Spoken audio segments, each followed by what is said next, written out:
আসসালামু আলাইকুম রহমতুল্লাহি ওবরাকাতু ওয়াসসালামু ওয়াসসালাতু আলা আশরাফিল আমবিয়া ওয়া নাবিয়িনা মুহাম্মদ ওয়া তাবিন ওয়া আজমাইন রব্বি ইশরাহ লি সাদরি ওয়া ইয়াসসির লি আমরি ওয়াহলুল উকদাতাম মিন লিসানি ইয়াফকাহু কওলি রব্বি জিদনি ইলমা রব্বানা জিদনা ইলমা। আলহামদুলিল্লাহ, আমরা আলোচনায় ছিলাম হচ্ছে সূরা আলে ইমরানের আয়াত নাম্বার 133 কমপ্লিট করেছি আমরা। এরপর আমরা 134 নিয়ে আমরা কথা বলছিলাম। তো এখানে আমরা একটু যদি প্রথম থেকে একটু রিভিউ করি, আয়াত 133-তে যে আল্লাহ সুবহানাহু ওয়া তাআলা বলতেছেন ওয়াসারিউনা ইলা মাগফিরা, মানে তোমরা প্রতিযোগিতা করো। সারিউ মানে হ্রাস করা, মানে দৌড় দেওয়া বা প্রতিযোগিতা করা। কিসের জন্য? আল্লাহর সুবহানাহু ওয়া তাআলার ক্ষমা এবং জান্নাত পাওয়ার জন্য। এবং তারপরে আল্লাহ সুবহানাহু ওয়া তাআলা বলতেছেন যে যে এই জান্নাতের একটা বর্ণনা দিলেন যে এটা হচ্ছে, এটার যে প্রস্থ, প্রস্থটাই হচ্ছে আকাশ সমূহ এবং জমিনের সমান। তাহলে দৈর্ঘ্য কত? হ্যাঁ, তার মানে এটার জাস্ট একটা ডাইমেনশন দিয়ে আল্লাহ সুবহানাহু ওয়া তাআলা বললেন যে এটা হচ্ছে মানে বহুগুণ আমাদের কল্পনারও আহ বেশি, এত বেশি হচ্ছে এটা কি লার্জ, এত বেশি এটার ব্যাপকতা। হ্যাঁ, তো সেটা বলার পর আল্লাহ সুবহানাহু ওয়া তাআলা বললেন যে এত বিশাল জান্নাত আল্লাহ সুবহানাহু ওয়া তাআলা কেন তৈরি করেছেন, কার জন্য তৈরি করেছেন? ওয়াইদাত লিল মুত্তাকিন, এটা তৈরি করা হয়েছে মুত্তাকিদের জন্য। তো আমরা মুত্তাকিদের সম্পর্কে জানছিলাম যে মুত্তাকি কারা। হ্যাঁ, মুত্তাকি হচ্ছে, আমরা জানি যে যারা কিনা নিজেদেরকে সতর্ক অবস্থায় রাখে বা সতর্ক করে তারা চলে।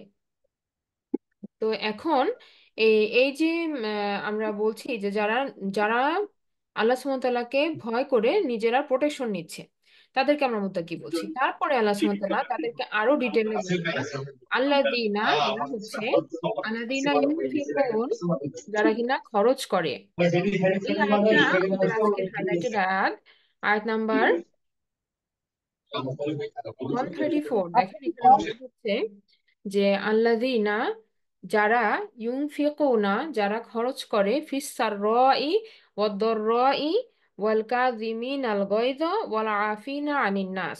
এখানে কয়েকটা অংশ বলা হয়েছে। প্রথমে বলা হলো যে আল্লাযীনা ইউনফিকুনা ফিস সাররাই ওয়াদ দাররাই, যারা খরচ করে তাদের, যখন যখন তারা স্বাচ্ছন্দ্য বোধ করছে বা যখন তারা সচ্ছল অবস্থায় আছে, হ্যাঁ, তখন তারা যে দানটা করে সেটাকে আল্লাহ সুবহানাহু ওয়া তাআলা অ্যাড্রেস করতেছেন। এবং সেই সাথে ওয়াদ-দাররাই, মানে যখন তারা প্রতিকূল অবস্থায় থাকে এবং যখন তাদের আর্থিক সংকট থাকে বা কোনো মানে তার তার নিজস্ব কোনো খরচের ব্যাপার থাকে, তারপরেও সে সেই দানটাকে কন্টিনিউ করতেছে বা দান করতেছে। এই দুটো জিনিসকে আল্লাহ সুবহানাহু ওয়া তাআলা কিন্তু হাইলাইট করেছেন। এবং এই এই মুত্তাকিদের যে বর্ণনাটা, যাদের জন্য জান্নাতকে আল্লাহ সুবহানাহু ওয়া তাআলা তৈরি করে রেখেছেন, তাদের কিন্তু মানে একটা মানে গুণটাকে আমরা এটা বলতে পারি যে তারা সকল অবস্থায় আল্লাহ সুবহানাহু ওয়া তাআলার সন্তুষ্টির জন্য কি করছে? তারা দান করছে, আনফাকা করছে। এরপর বলা হচ্ছে ওয়াল কাযিমিনাল গায়জ, এবং সেই সাথে তারা নিজেদের রাগকে দমন করে। তাহলে এখন কি এরা একই দলভুক্ত? যে দান করে সেই কি আপনার রাগ দমন করে, এই গ্রুপের মধ্যে পড়তেছে? এরপর আবার আল্লাহ সুবহানাহু ওয়া তাআলা আরো একটা বললেন, সেটা কি? ওয়ালা আফিনা আনিন নাস, এবং যারা মানুষকে ক্ষমা করে। তিনটা গ্রুপ তাহলে আমরা পেলাম। একটা হচ্ছে যারা দান করে আপনার দুঃসময়ে এবং সুসময়ে। আরেকটা গ্রুপ আমরা পাচ্ছি যে যারা যারা হচ্ছে আপনার আহ, নিজেদের রাগকে দমন করে। আর তৃতীয়ত হচ্ছে আরেকটা গ্রুপ যারা কিনা মানুষকে ক্ষমা করে। এই তিনটা গ্রুপের এই তিনটা গ্রুপকে যখন ওয়া দিয়ে কানেক্ট করা হচ্ছে, তখন আপনি বলতে পারেন যে এই তিনটা গ্রুপই মুত্তাকি। যেহেতু আগের লাইনে আল্লাহ সুবহানাহু ওয়া তাআলা বললেন যে তৈরি করা হয়েছে এই জান্নাতকে মুত্তাকিদের জন্য, তাহলে এই আল্লাযিনা নিশ্চয়ই এই সিলাটার রেফার করতেছে আগের সেন্টেন্সে থাকা মুত্তাকিকে। তার মানে এই তিনটা গ্রুপই মুত্তাকি, কিন্তু এরা কি সমন্বিতভাবে একসাথে মানে তিনটা গুণ কি একসাথে অ্যাটেন্ড করতে হবে? এটা নাও হইতে পারে। মুফাসসিরিনে কেরাম বিভিন্নভাবে এই আয়াতটাকে ওনারা চিন্তা করেছেন, অ্যানালাইসিস করেছেন, এবং তারা এভাবেই বুঝছেন যে আহ, ব- অল থ্রি গ্রুপস আর মুত্তাকি, এই তিনটে গ্রুপই ইন্ডিভিজুয়ালি মুত্তাকি। হয়তো কেউ একদিকে তারা বেশি, তারা বলতে পারেন যে কাজ করতেছে বেশি, বা এই গুণটা তাদের মধ্যে বেশি। আরেক দল মুত্তাকির মধ্যে এই যে রাগ দমন করে ফেলতেছে এই গুণটা বেশি। আরেক দল মুত্তাকিদের মধ্যে যারা মানুষকে ক্ষমা করতেছে এটা বেশি। তো তিনটা তাদের এই পছন্দনীয় গুণটাকে আল্লাহ সুবহানাহু ওয়া তাআলা একটা আয়াতে তুলে ধরছেন। আবার এমনও হতে পারে যে তিনোটাই তার মধ্যে প্রযোজ্য বা তার মধ্যে আছে। হ্যাঁ। তো এটা হতে পারে যে একই ব্যক্তির মধ্যে তিনোটাই গুণ আছে, অথবা তিন রকম যারা মানুষ তাদের সকলকে আল্লাহ সুবহানাহু ওয়া তাআলা মুত্তাকি হিসেবে অ্যাড্রেস করছেন। আচ্ছা, এখন আমরা যেটা দেখছি যে কেন আল্লাহ সুবহানাহু ওয়া তাআলা দানের কথাটাকে প্রথমে বললেন, দানটা আল্লাহ সুবহানাহু ওয়া তাআলার কাছে এত পছন্দনীয়। হ্যাঁ, যে দানটা আল্লাহ সুবহানাহু ওয়া তাআলা দেখবেন যে আমরা সূরা বাকারাতেও দেখেছি যে ঈমান আনার পরপরই যেই দাবিটা আসে সেটা হচ্ছে কি আল্লাহর পথে ব্যয় করা। হ্যাঁ, যে ঈমানের একটা আমরা আমরা যে যে বলি যে আমাদের ঈমান আছে, ঈমানের একটা পরিচয় কি, যে আমরা আল্লাহর পথে দান করতেছি। যেমন আমরা জাকাত আদায় করতেছি, আমাদের জাকাত আদায়টা কি আমাদের জন্য ফরজ। তো আমরা দেখবেন যে যখনই মানুষকে দান করতে আমরা বলতেছি অথবা জাকাত আদায়ের কথা আমরা বলতেছি, তখন দেখা যায় কি যে মানুষের কিন্তু এটা অনেক সময় কি দ্বারা তাদের ডিসকমফোর্ট তৈরি করে। হুম। সোজা হয়ে বলে ডিসকমফোর্ট তৈরি করে। আহ, কিন্তু দেখেন যদি কাউকে আপনি সলাৎ পড়তে বলেন বা অন্যান্য উপদেশগুলা দেন, তখন কিন্তু সে এগুলাকে মানে মানে ওভাবে শুনতেছে, কিন্তু বা সে এটাকে রিসিভ করার চেষ্টা করতেছে। কিন্তু দানের কথাটা বললে কিন্তু সে অ্যাডিশনাল একটা এক্সপ্রেশন দেয়। ঠিক আছে, নর্মাল ভাবে আপনি সলাতের কথা বললে বা অন্য যে হুকুম হাকাম গুলো আছে ওগুলা যখন কাউকে স্মরণ করায় দিচ্ছেন, তখন আপনি যেই রকম রেসপন্সটা পাবেন, দানের কথাটা বলে দেখবেন যে সেক্ষেত্রে কিন্তু রেসপন্সটা ডিফারেন্ট পাওয়া যায়। ডিফারেন্টটা দুইভাবে হইতে পারে, একটা হচ্ছে পজিটিভ আর একটা হচ্ছে কি নেগেটিভ রেসপন্স। হ্যাঁ, নেগেটিভ রেসপন্সটা হয়তো মানুষ এক্সপ্রেস করে না, কিন্তু তার বিরক্তি বা তার যে কথার মধ্যে আপনি এই জিনিসটা হয়তো ধরতে পারবেন। তো এটা কেন? এটা এটার রিজনটা হচ্ছে যে আসলে আমরা কতটুকু আখিরাতমুখী বা আমরা কতটুকু ফোকাসড। মনে করেন যে আহ, এই মানে আল্লাহ সুবহানাহু ওয়া তাআলা এই যে দানের কথাটাকে এত জোর দিয়েছেন কেন, কারণ এটা আত্মার একটা পিউরিটি। আমরা যখনই আমরা এই যে মালের প্রতি আমাদের ভালোবাসা, মালের প্রতি আমাদের অত্যাধিক ভালোবাসা, আমরা এই যে জমা করে রাখার চেষ্টা করি বা আমরা জমাই টাকা, এবং আমরা ভাবি যে এটা আমাদের ফিউচারে আমাদেরকে সেভ করবে, এই যে একটা টেন্ডেন্সি আমাদের, এটা সহজাত টেন্ডেন্সি, এটা মানুষের মানে একটা বৈশিষ্ট্যগত এটা একটা টেন্ডেন্সি। কিন্তু এইটা যখন আমরা দানের মাধ্যমে আমরা যখন কি করতেছি, এই টেন্ডেন্সিটাকে আমরা দমন করে রাখতেছি। হ্যাঁ, যে আমরা অতিরিক্ত কৃপণ হয়ে যাইতেছি না, এটা থেকে আল্লাহ সুবহানাহু ওয়া তাআলা আমাদেরকে রক্ষা করতেছেন অতিরিক্ত কৃপণ হয়ে যাওয়া থেকে। কিভাবে? যে আল্লাহ সুবহানাহু ওয়া তাআলা আমাদেরকে এই যে বিভিন্ন খাতে যে দান করার একটা সুযোগ করে দিছেন, যে আমাদেরকে দান করতে হবে, সেটা আমাদের জাকাতের মাধ্যমে আমাদের mandatory. At the same time আমরা এডিশনাল আরো দান করার মাধ্যমে কি চাচ্ছি? আমরা আল্লাহ সুবহানাহু ওয়া তাআলার সন্তুষ্টি চাচ্ছি। তো এই যে এটা করার মাধ্যমে কি হইতেছে, আমাদের অতিরিক্ত লোভ লালসাটাকে আমরা দমন করে রাখতেছি। যদি এটা না করি, তাহলে আমাদের নাফসের চাহিদা আমাদের উপরে আগ্রাসন করে বসবে। হ্যাঁ, এবং তখন আর আমাদের এই যে মানে ওই ক্যাপাসিটিটা অনেক কমে যাবে, আমাদের রুহকে কন্ট্রোল করার ক্যাপাসিটিটা তখন কমে যাবে।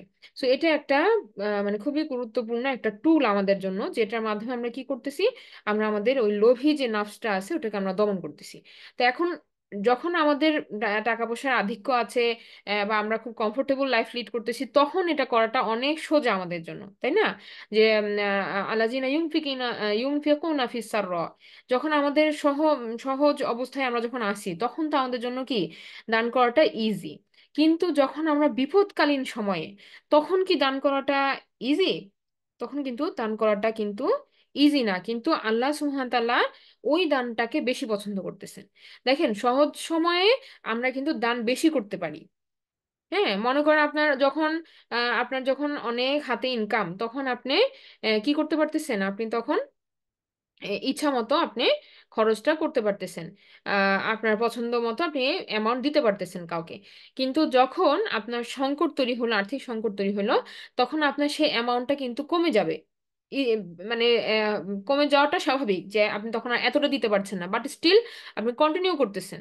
তো এই রেশিওটা যে আপনি কি বেশি দিলেন না কম দিলেন, এটা আল্লাহ সুবহানাহু ওয়া তাআলা দেখতেছেন না। আল্লাহ সুবহানাহু ওয়া তাআলা কি দেখতেছেন? যে আপনি ওই কষ্টকালীন সময়ও দিচ্ছেন নাকি দিচ্ছেন না। এটা হচ্ছে ঘটনাটা। যেমন মনে করেন যে আমরা যদি এখন বর্তমানে আমাদের দেশের এই যে 2024-এর বন্যার যে এই পরিস্থিতিটা, এটা যদি আমরা চিন্তা করি, তাহলে দেখেন যে এই মানুষগুলো কিন্তু ভাবে নাই যে তারা বন্যার কবলে পড়ে যাচ্ছে। এখন এখানে আপনার সকল লেভেলের মানুষই কিন্তু একই সিচুয়েশনে পড়ে গেছে, তাই না? এক তো হচ্ছে যে আমরা যে বলি যে দরিদ্র গোষ্ঠীটা তো আছেই, তারা তো তাদের তো সহায়তা দেওয়াই হচ্ছে, কিন্তু এই যে মিডল ইনকাম রেঞ্জ ফ্যামিলিগুলা অথবা একটু উচ্চ মধ্যবিত্ত ফ্যামিলিগুলা, এরাও তো বিপদে পড়েছে। হ্যাঁ, এরাও তো একই রকম পানিবন্দী হয়ে গেছে। তো এখন আহ, যখন এই দানের ইয়াটা যখন তাদের কাছে পৌঁছায় দেওয়া হচ্ছে, তারা এখন এক সময় তারা কি ছিল, তারা ছিল দাতা। এখন হয়ে গেছে কি, হইতে পারে যে তারা হয়ে গেছে কি গ্রহীতা, তারা রিসিভ করতেছে, রিসিভার হয়ে গেছে। তো এখানে কিন্তু দেখেন যে আমরা যদি ওই পরিস্থিতিতে থাকতাম, আমরা যদি এখন ওই জায়গাটাতে যে এই এই মানুষগুলার মতোই যদি সিচুয়েশনে আমরা পড়ি, ওই পরিস্থিতিতেও আমি কি মানে শুধু আমার ফ্যামিলির কথাটাই চিন্তা করব, নাকি আমি যাই পাইছি সামগ্রী তার থেকেও আমি কিছু আশেপাশে নেইবারদেরকে দিয়ে আমি সবাইকে সেভ করার চেষ্টা করতেছি। এই যে একটা যে আমি কত কঠিন পরিস্থিতিতেও কি আমরা আরেকজনকে দিচ্ছি, শেয়ার করতেছি, এইটাই তো হচ্ছে কি আল্লাহ সুবহানাহু ওয়া তাআলার কাছে পছন্দনীয়। তো এই ব্যাপারটাই আমি যে বলার চেষ্টা করতেছি যে এই যে দেখেন আমাদের এই যে একটার পর একটা ক্রাইসিস আমাদের দেশের কথা যদি আমরা চিন্তা করি, তো কিছুদিন আগে একটা আমরা এই যে এত বড় একটা আন্দোলনের মধ্যে কিন্তু মানুষের কি ইকোনমিক্যাল একটা ক্রাইসিস কিন্তু হয়েছে। যারাই আপনার মনে করেন যে চিকিৎসা নিতে হয়েছে বিভিন্ন জায়গায়, তাদের একটা ইয়াতে তারা পড়েছে। তারপরে বিজনেস লস তো ছিলই, মনে করেন অনেক দিন গ্যাপ ছিল, নানা রকমের মানে স্মুথ ছিল না কোনো কিছুই। হ্যাঁ, আপস এন্ড ডাউনস এর মধ্যে কোনো কিছুই স্মুথ ছিল না, তো মানুষের অর্থনীতি কিন্তু একটা ঘাটতি হয়েছে। এর পরেও দেখেন এই যে আমাদের এখনের যে সময়টা, এই বন্যার সময়টাতে মানুষ কিন্তু, সাধারণ মানুষ, অনেক মানুষ কিন্তু কি করতেছে, তারা এই সাহায্যের জন্য আগায় আসতেছে, যার যেটা আছে। এখানে অ্যামাউন্টটা ম্যাটার না, এই যে সবাই যে আগায় আসতেছে, এটা আল্লাহ সুবহানাহু ওয়া তাআলার তরফ থেকে কিন্তু কি আমাদের জন্য একটা পরীক্ষা এবং একটা রিওয়ার্ড। এটা একটা মানে বিশাল রিওয়ার্ড যে আমরা কিন্তু যে এই যে মত মানে ভেদ, বা এই যে আমরা যে আমাদের মধ্যে যে ভেদাভেদটা ভুলে কিন্তু আমরা এখন এক জায়গায় হয়ে গেছি। এই যে মসজিদের মধ্যেও কিন্তু দেখা যাচ্ছে কি যে সকল ধর্মের লোকেরা এসে আশ্রয় নিচ্ছে, হ্যাঁ, মসজিদের মধ্যে। আবার দেখা যাচ্ছে এই যে আমরা যে নিউজগুলো শুনতেছি যে আসুনা ফাউন্ডেশনেও দেখা যাচ্ছে হিন্দুরা ডোনেট করছেন। হ্যাঁ, তারা পার্টিসিপেট করতেছেন, এখানে ভলেন্টিয়ার হিসেবে কাজ করতে চলে আসছেন। সো এইটা একটা মানে আমরা বলবো যে একটা নজিরবিহীন উদাহরণ, যে আমরা আল্লাহ সুবহানাহু ওয়া তাআলা আমাদেরকে এটা অবজার্ভ করার একটা সুযোগ দিচ্ছেন, যে দেখেন আমরা মানুষ কিন্তু মানুষের বিপদে এইভাবে আমরা কাজ করতে পারি। এবং এই যে একটা দৃষ্টান্ত তৈরি হচ্ছে, এটা মানে পজিটিভ সাইড, আমরা এটা পজিটিভ সাইড গুলোকে আমাদের অবশ্যই মানে আল্লাহর কাছে এটার জন্য শুকরিয়া করতে হবে যে আমরা এভাবে আগায় আসতে পারতেছি সবাই, ভেদাভেদ ভুলে। হ্যাঁ, সো এইটা অবশ্যই কি অ্যাপ্রিসিয়েটেড। এরপর দেখেন আমরা তাহলে আমরা যে যে কথাটা বলছিলাম যে এইটাই আমাদের করতে হবে এবং করণীয়, যে আমরা আরো বেশি মাত্রায় আল্লাহ সুবহানাহু ওয়া তাআলার সন্তুষ্টির জন্য এই কাজটা করব। হোক সেটা কম, তারপর আমরা পার্টিসিপেট করব। ঠিক আছে, সেটা কম হোক বেশি হোক ম্যাটার না, আমরা পার্টিসিপেট করব।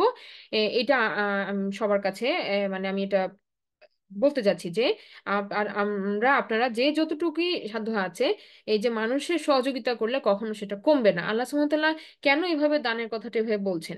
হ্যাঁ, যে আমরা আমাদের থেকে এই যে বের করে নেওয়ার মাধ্যমে আল্লাহ সুবহানাহু ওয়া তাআলা কি গেইন করতেছেন? আল্লাহ সুবহানাহু ওয়া তাআলার তো এখানে কোনো গেইন নেই, কিন্তু আমাদেরই গেইন। সেটা কি? আমরা এই যে পিউরিটি লাভ করতেছি, আত্মার পিউরিটি। হ্যাঁ, এই যে ভ্রাতৃত্ব বন্ধন আমাদের মধ্যে বাড়তেছে, আমাদের সোসাইটিতে আমরা একটা একটা চেঞ্জ দেখতে পাচ্ছি, যে রিফর্ম হচ্ছে সবকিছু। তো এই সমস্ত বেনিফিট গুলো আসবে যদি আমরা মানে এই কাজটা বেশি বেশি করতে পারি। ঠিক আছে। আচ্ছা, এরপরে দেখেন চলে আসতেছি আমরা পরবর্তী কথাটাতে, যে ওয়াল কাযিমিন আল গয়জ, যে তারা কি করে, তারা রাগটাকে দমন করে। রাগটাকে কিভাবে দমন করে? এই যে কাজিম, এই কথাটার অর্থ হচ্ছে কোনো কিছুকে লুকায়িত করে ফেলা, কোনো কিছুকে ঢেকে ফেলা, ভিতরে ডোক গিলে ফেলা, এরকম। তো রাগ যখন মানুষের হয়, রাগটা কিন্তু মানে আমরা বলি না যে হিট অফ দ্য মোমেন্ট, মানে হচ্ছে ঠিক ওই মুহূর্তটাতে যখন আপনার রাগটা মানে মাথায় চড়ে বসছে, ওই যে রাগের মুহূর্তটাতে নিজেকে সংবরণ করা, এইটা হচ্ছে আল্লাহ সুবহানাহু ওয়া তাআলা খুব পছন্দ করেন। এবং এবার বলা হয়েছে এভাবে যে আপনি যে রাগ হয়েছেন এটা পাশের জন টেরই পাবে না, এইভাবে যদি আপনি করতে পারেন দেন কি এটাকে আল্লাহ সুবহানাহু ওয়া তাআলা পছন্দ করেন।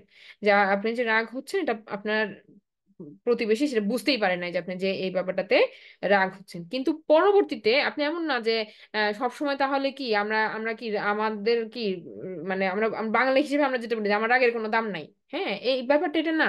কিন্তু ওই মুহূর্তে যদি আল্লাহ আমাদেরকে মুখ খুলতে অ্যালাউ করতেন, তাহলে কি হইতো, আমরা এমন কিছু কথা এমন কিছু আচরণ আমরা করতাম যেটা পরবর্তীতে আমাদের জন্য আফসোসের কারণ হবে।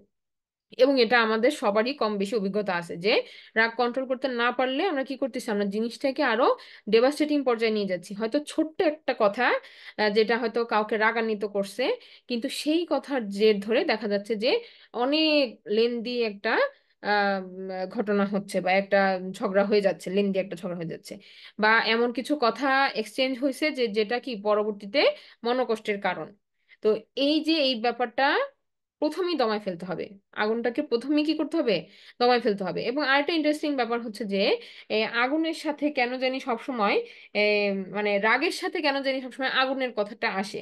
এই হিট বলতে যে আমরা যেটা কথাটা বললাম, এটা কেন, কারণ মানুষের এই যে উত্তেজিত অবস্থাটাতেই কিন্তু কি তারা আহ মানে যেটাকে আমরা বলি যে রক্তচক্ষু, হ্যাঁ, বা মাথায় আগুন ধরে গেছে, এত রাগ হয়েছে যে মাথায় আগুন ধরে গেছে, এই যে ফ্রেজ গুলা, এগুলো কিন্তু এমনি এমনি আসে নাই, কারণ মানুষ তখন আচরণটা করে ওই রকম। হ্যাঁ, আচরণটা ওরকম করে যে একদম চোখ দিয়ে মানে আগুন বাইর হয়ে যাবে এভাবে সে তাকাইতেছে, হ্যাঁ, বা এরকম ভাবে সে কথা বলতেছে। হ্যাঁ, তো এই যে ঘটনাটা it is bad in two way. আমরা যদি রাগ দমন করতে না পারি এটা দুই দিক থেকে ক্ষতিকর। এক হচ্ছে আমার নিজের জন্য ক্ষতিকর, কারণ আমরা জানি আমরা যখন রাগে আউটব্রাস্ট করি তখন আমাদের তখন আমাদের কিন্তু দুইভাবে ক্ষতি হয়। কিভাবে কিভাবে ক্ষতি হয়? এক হচ্ছে যে আমাদের আহ নিজেদের শরীরের ভিতরে আমাদের শরীরের ভিতরে যে হরমোনগুলা থাকে এই হরমোনগুলার একটা ব্যালেন্স থাকে। যখন আমরা নর্মাল হাঁটা চলা বা কথাবার্তা বলতেছি তখন এগুলো ব্যালেন্স অবস্থায় থাকে। যেই আমরা উত্তেজিত হয়ে চিল্লাপাল্লা করি তখন এই হরমোনগুলা পুরাই ইমব্যালেন্স হয়ে যায়। হ্যাঁ, এবং এই হরমোনগুলো যখন ইমব্যালেন্স হয়ে যায় তখন মনে করেন শরীরের মধ্যে দিয়ে একটা ঝড় বয়ে যাওয়ার মতো হয়।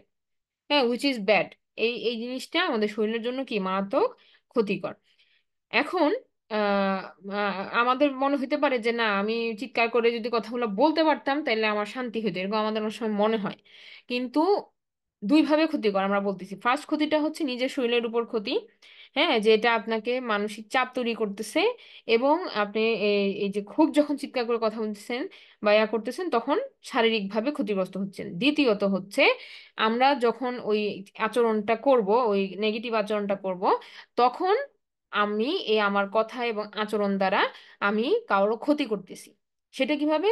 তার একটা মনস্তাত্ত্বিক জগৎ আছে যার সাথে আমি কথা বলতেছি, তা সেটাকে আমি কি করতেছি, আমি তাকে অসম্মান করতে পারি আমার কথা দ্বারা। তাকে আমি যেটা আমরা বললাম যে হিউমিলিয়েট করা, কাউকে এমন কিছু কথা বলে ফেলা যেটা মানে তাকে সারা জীবন আঘাত দিচ্ছে মনের মধ্যে। হ্যাঁ, তারপরে হচ্ছে যে আমরা অনেক সময় হাত উঠায় ফেলা, হ্যাঁ, বাচ্চাদের সাথে হোক বা আপনার জুনিয়র হোক। তো এই যে হাত উঠানো, কাউকে আঘাত করা, তার মানে কি সম্পর্কটা নষ্ট হচ্ছে। সোজাভাবে বললে আমরা যাদেরকে নিয়েই আমাদের বসবাস তাদের সাথে কি আমাদের সম্পর্কটা যদি এভাবে নষ্ট হয়ে যায়, it will have a negative effect on our life. আমাদের আলটিমেটলি কি দিন শেষে আমাদেরকে কিন্তু আমরা সমাজের অংশ, তাই না, আমাদেরকে সবাইকে নিয়েই থাকতে হয়। সো যখন আমরা এই সম্পর্কগুলোকে নষ্ট করতেছি পরবর্তীতে কিন্তু আমরা আবার আফসোস করব। এই যে মনে করেন আপনি তখন এই ঘটনাটা বললেন, এই 2 ঘন্টা 4 ঘন্টা পরেই আপনার কিন্তু তখন মনে হবে যে আসলে এতটা না বললেও পারতাম বা এভাবে না করলেও পারতাম। এই যে আফসোসটা, এই গিলটি ফিলিংসটা থেকে আল্লাহ সুবহানাহু ওয়া তাআলা আমাদেরকে সেভ করতেছেন প্রথমেই। যে আমাদেরকে প্রথমেই বলতেছেন যে যারা রাগ দমন করতে পারে রাগ দমন করে ফেলতে হয়। তাহলে এখন আপনি বলতে পারেন যে তাহলে এই যে ভুলটা করলো বা আমাকে যে এই ভুল, আমাকে যে আমার সাথে যে অন্যায় আচরণটা হইলো, আমরা কি এটার ইয়া করব না, ডিফেন্ড করব না? হ্যাঁ করব, বাট ইন অ্যানাদার টাইম।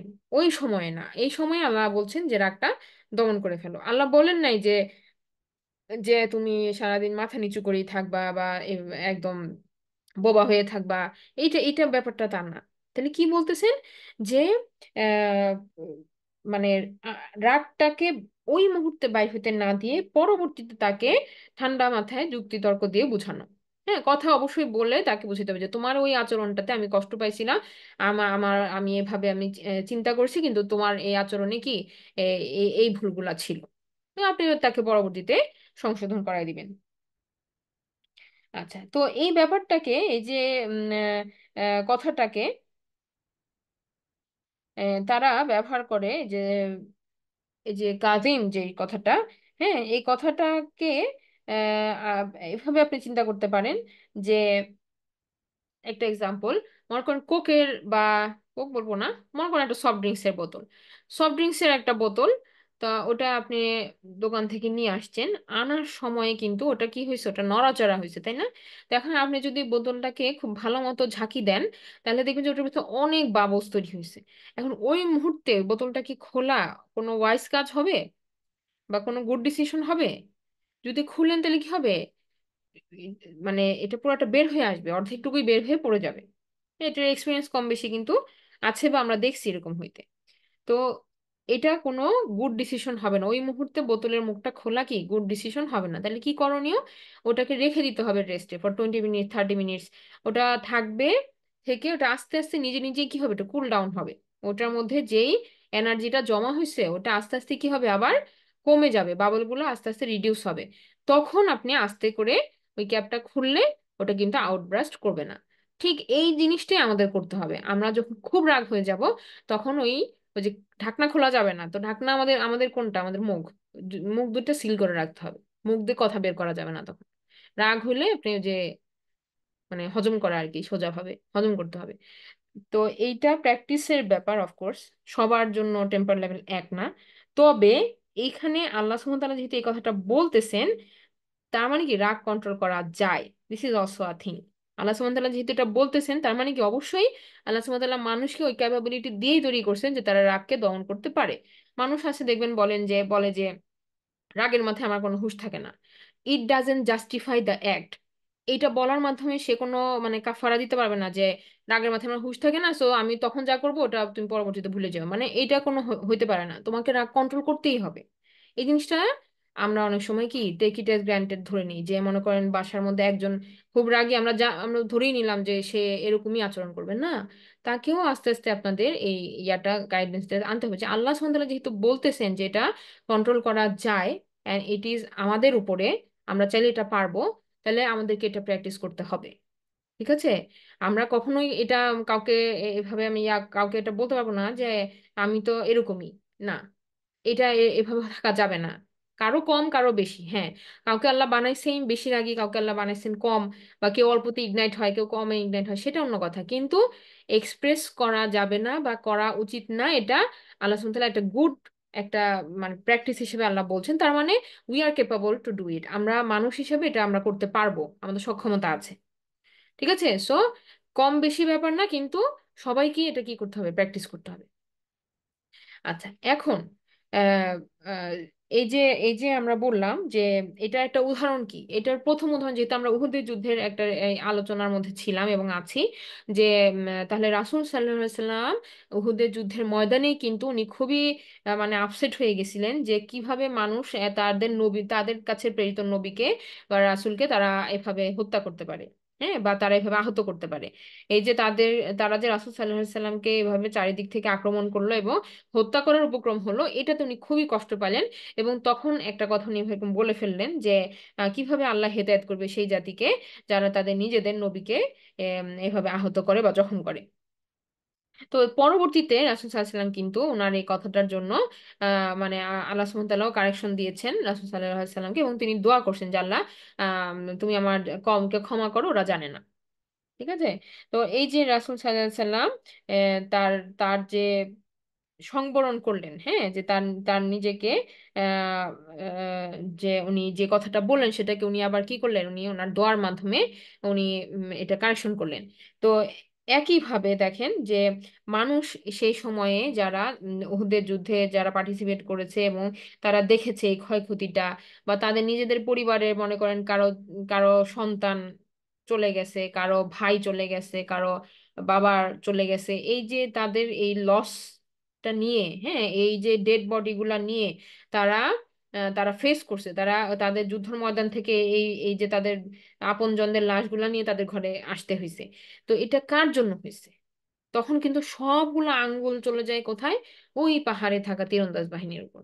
তো এখন ওই তীরন্দাজ বাহিনী কিন্তু পার্ট অফ সোসাইটি, তাই না? ওরা কিন্তু ভুলটা বুঝছে পরে যে, এবং তারা তখন খুবই লজ্জিত। তারা মানে রাসূল সাল্লাল্লাহু আলাইহি ওয়াসাল্লামের দিকে তাকায় দেখতেছে যে ওনার মুখে এতগুলা জখম।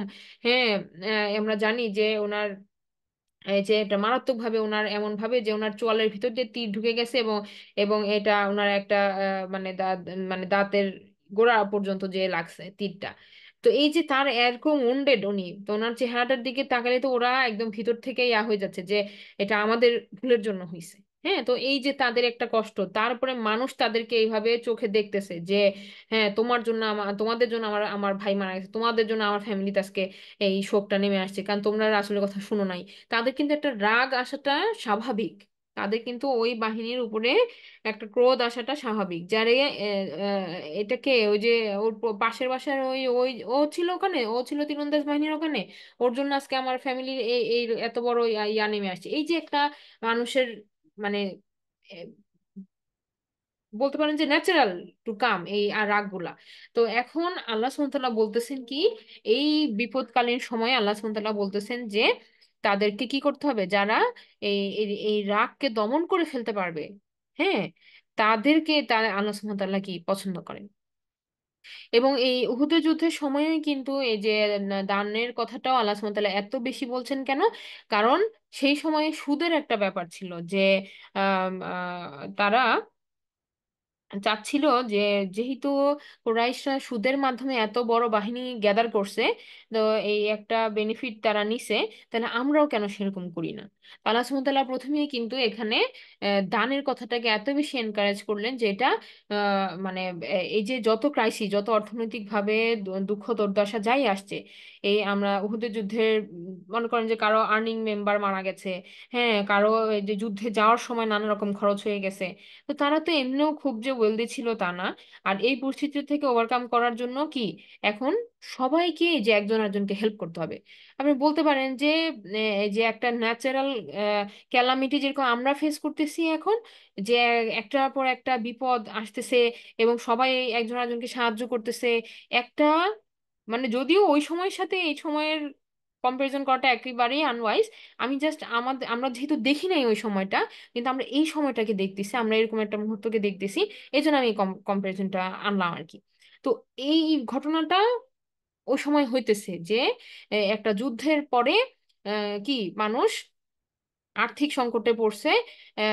তারা তারপরেও কি করতেছে, তারা এই বিভেদ ভুলে তারা এই তাদের যে রাগটা আছে ওটা দমায়ে তারা কিন্তু সাহায্যের হাত বাড়াচ্ছে। তারা বলতেছে না যে না, তোমার তীরন্দাজ বাহিনীর তুমি অংশ ছিলে, আমি তোমার ফ্যামিলিতে কোনো হেল্প পাঠাবো না। হ্যাঁ, এরকম কিন্তু তারা বলে নাই।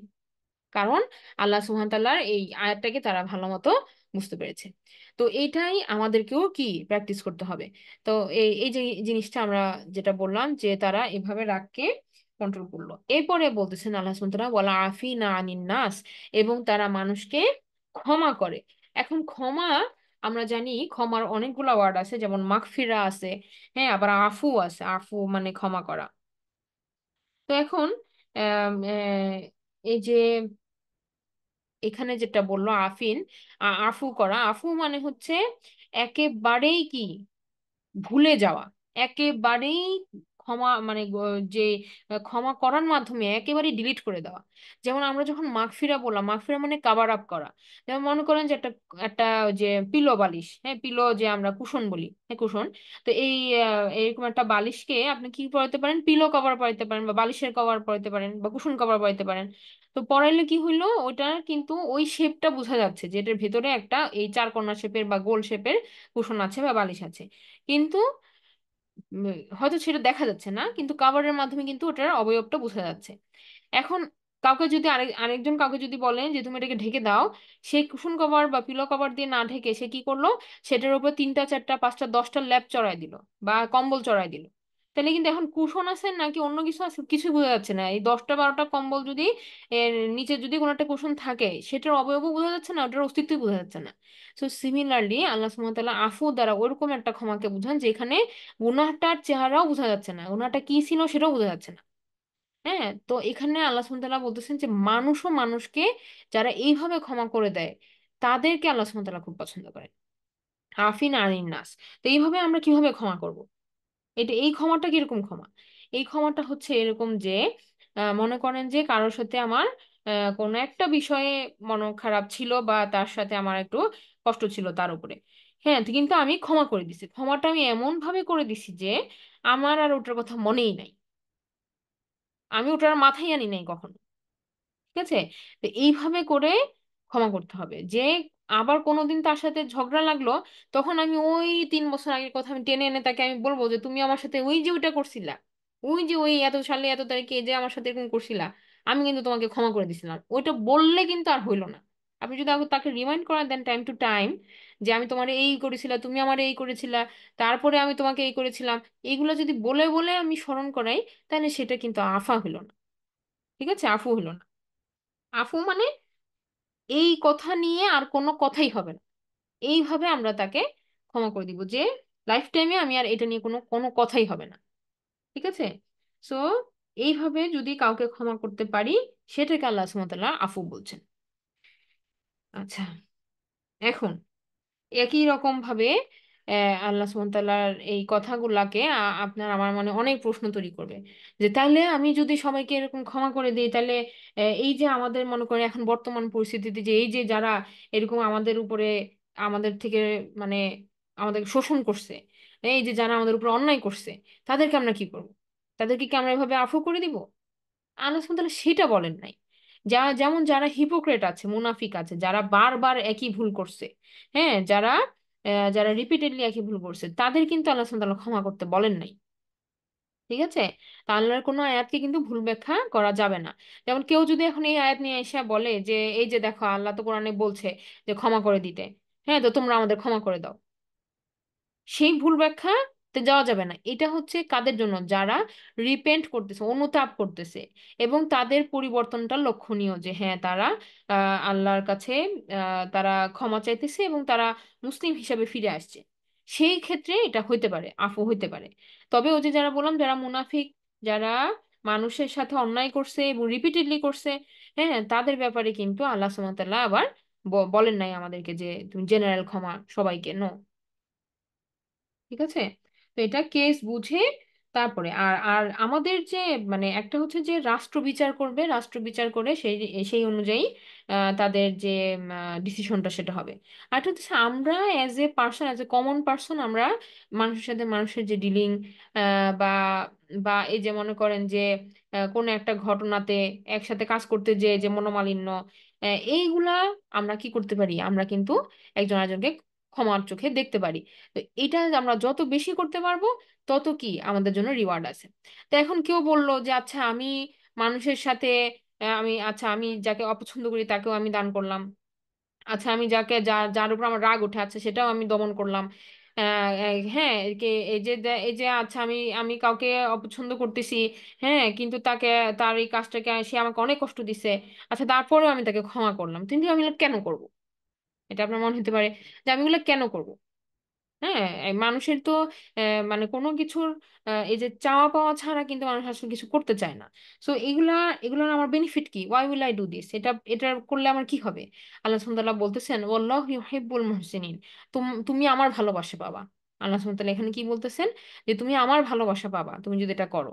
দুনিয়াতে কি পাইলা এটা যদি চিন্তা করি, তাহলে এটা আপনি কোনো এটার হিসাব পাবেন না।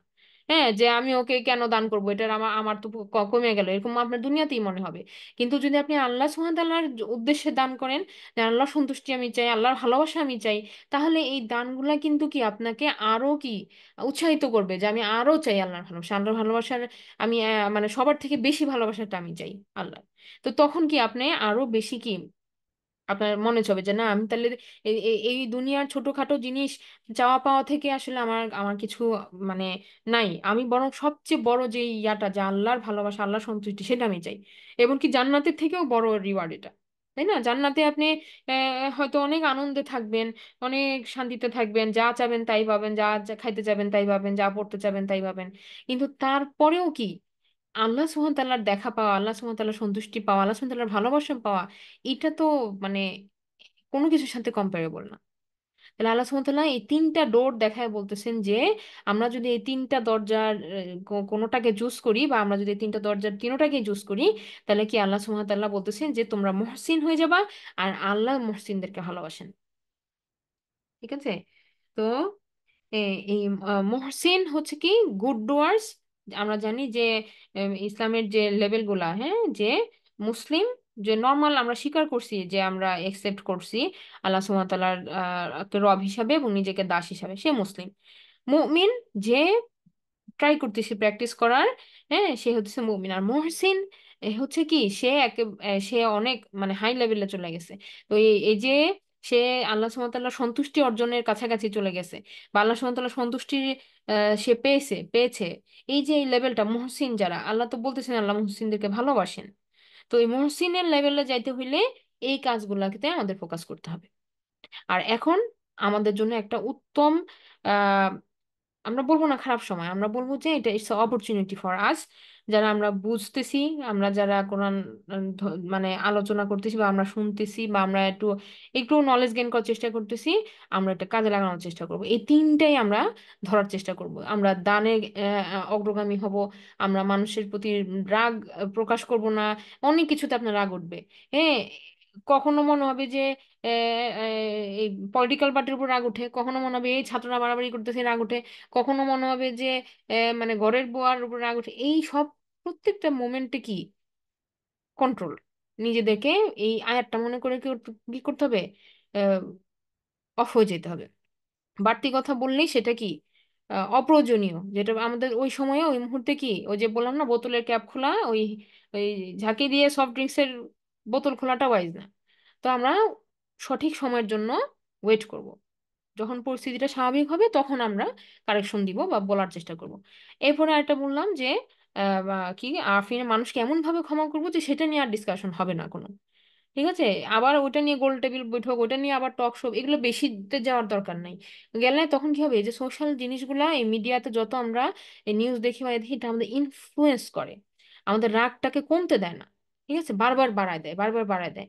সো এটা এটা ব্যাড। আমরা বরং কি আমরা ডিস্ট্রাকটিভ মানে থিঙ্কিং এ না যেয়ে আমরা মানে মোর আমরা পজিটিভের দিকে যাব, পজিটিভ থিঙ্কিংটাও ভালো ভালো রাখবো। তাহলে আমরা দেখবেন যে সবাই একটা কিন্তু আতঙ্ক, হতাশা এগুলো নিয়ে আমরা ভুগতেছি।